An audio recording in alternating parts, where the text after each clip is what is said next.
This is Indiana in the Morning, presented by First Commonwealth Bank on the Voice of Indiana County, WCCS 101.1 FM and AM 1160. And it is time for our interview segment presented by Marcus & Mack, a law firm representing injured people.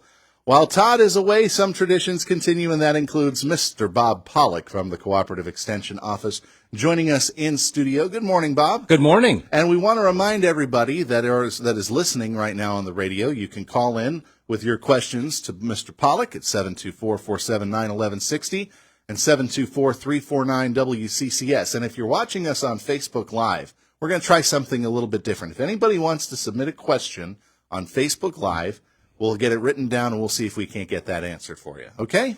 All right, we'll give it a try. So anyway, well, let's talk about this. Well, beautiful weather we're having finally. Right, yeah, warming up. Yeah, but I would say that April was definitely, I felt like it was wetter than normal, but Yes. I'm sure that was probably good for anything that probably had been planted up until that point.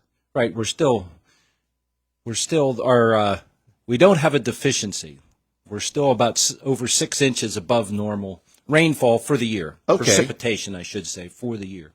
So we're ahead of things here. As you go farther east in Pennsylvania, that changes, and they're much closer to right on target where they should be. But this pocket in western Pennsylvania has been, at least out to the border, has been wetter than normal. And finally now we're, starting to warm up, so the ground will dry out faster. And the warmer temperatures will allow us to get some things done that we haven't been able to do or have been reluctant to do just because of the changing weather patterns, and we just weren't sure whether we should put plants in or not put plants in. So should we be putting plants in right now? Sure. Yeah, and as you look out towards the end of the month, I mean, the trends are continuing the way they are. We're going to have, high 70s into 80s, looks like, unless something changes, and the lows at night will be very reasonable. So it's time that we can get things done. I just remember way back in the day, and my mom would always seem to plant the vegetables around Memorial Day weekend. So right. So we're about on target then for the proper times, and this is going to be for the crops that go throughout the summer, whether they be vegetables or flowers at this point. So yep, all those potted plants, all the the flowers, all those displays, as well as plants in the ground for fruit and vegetable production. One of the things, the weather patterns that we had, depending on if you have fruit trees, your location, how far out the trees were during bloom. There have been instances where there's spotty apples. Yeah. And I don't mean spots on the apples, but spotty the crops. fact that there'll be, could be a little bit of a reduced crop, but it's variable as to location, and it just depended on where in the crop cycle they were, how soon they came out, and whether we had one of those freeze events. We had that cold front that came through a few weeks ago. Yeah. And some of the trees had already started to come out, and the blooms may not have been fully open, but they were open enough that they were susceptible to that. And it really, for that particular event, didn't matter what you did. It was cold. So, if you tried to stir the air up or cover plants, it was just cold. The air was cold from high up to low down, and there was nothing we could do about that. Just plain cold. So that could have an effect coming up in the fall then, whenever apples come into season. Right. Although we can assess that pretty quickly as to what the situation is. If you look at your fruit trees now, and you might still get a crop, but that there's a primary bloom, they call it the king bloom, that's right in the middle of a cluster of flowers. Yeah. And then there's flowers that go out around that. And the king bloom got hit, and you might have had one or two flowers in that cluster that were still alive. Yeah. That were there to get pollinated, or those might have fallen off, and then you might have had a late bloom. Oftentimes we don't want a late bloom; it just straggles on, and we want that to go away because we already have a crop. In this case, that might become the crop. So you just have to wait and look at that. And you can usually tell those flowers, if they get pollinated will start to grow. You'll see a little tiny apple at the tip of the stem. And then if they didn't get pollinated and will drop off, then they will that stem will turn yellow, and you can actually flick them, and they'll come off. Ah, okay. Yeah. So sometimes it's just that easy. Just let nature take its course in many so, regards. Right. We often don't have a choice there. Yeah, but still, you don't want to. Sometimes you just don't want to interfere, because in that regard, you might be weakening the crop. Right. You can wait and see what develops, and then if you have a lighter crop, you still might have to thin a little bit. And I think that's on a smaller scale. We oftentimes don't even maybe think or know that the tree can overproduce itself. And that causes other issues with the tree. I was talking with a gentleman yesterday that last year he had a very heavy crop. He only has about 10 or 15 trees. Yeah. And he didn't thin anything out. So he had a heavy crop last year. Some varieties are more prone to in the off year. So last year you had a heavy crop. This year you'll have no crop. Or you might have a couple apples on the tree because it stressed the tree so much trying to produce that crop that it wasn't able to produce buds in the fall that are needed to have flowers and fruit for this growing season. So we need to regulate that a little bit and help the tree out, because it can overdo it. Yeah.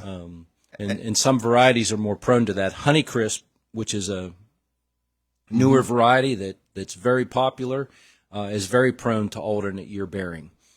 And so we have to manage that crop pretty closely. It's a tough one to grow, and manage that from year to year. Otherwise, we'll get into feast or famine. Right.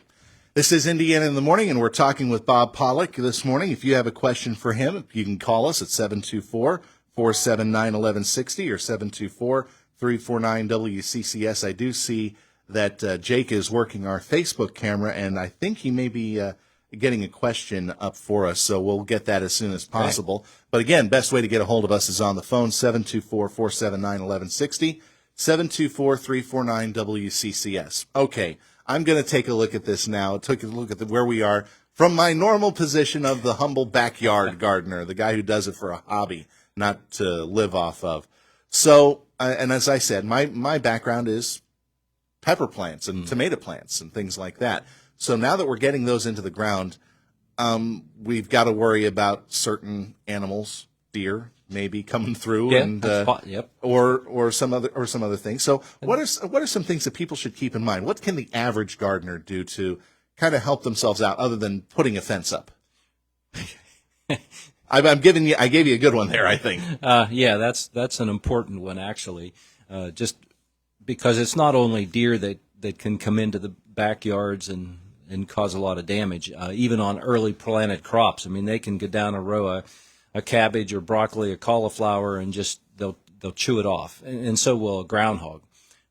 So fencing can become a very important deterrent to keep them out. And there's all kind of different.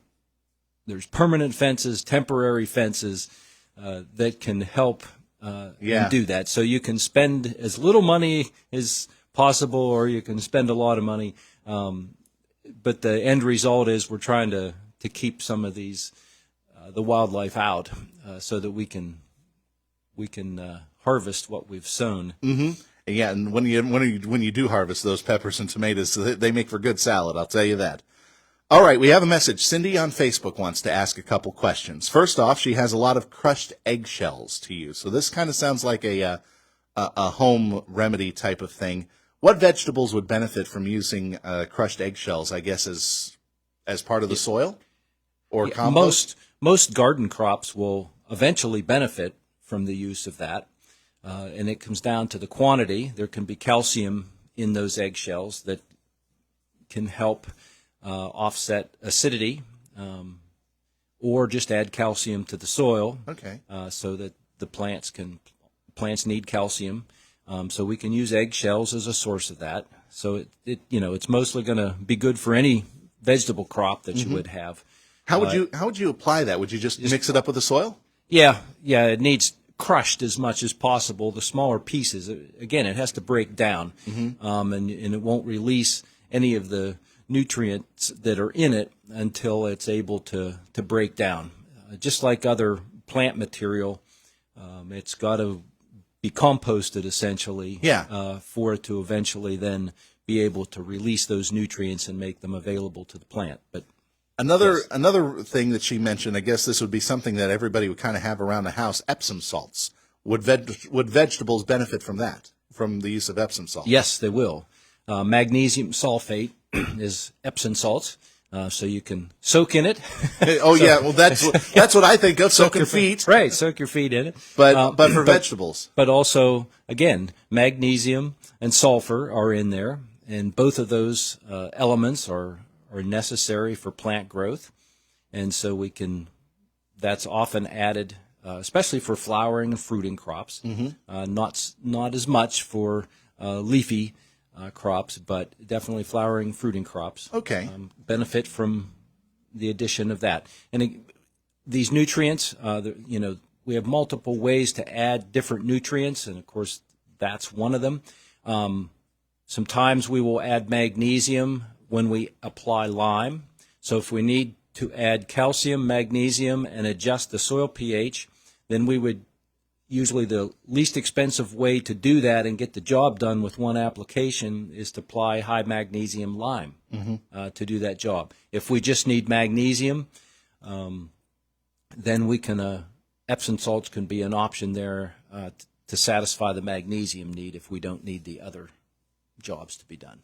Cindy, thanks very much for that question. Yep. We appreciate that. Very I good. think that's going to lead us right up to the mark. All right. So, Bob, thank you very much for coming in. You're welcome. We'll see you next week. All right. All right. Thanks for the opportunity. Thanks again. Bob Pollock of the Cooperative Extension joining us this morning here on Indiana in the Morning.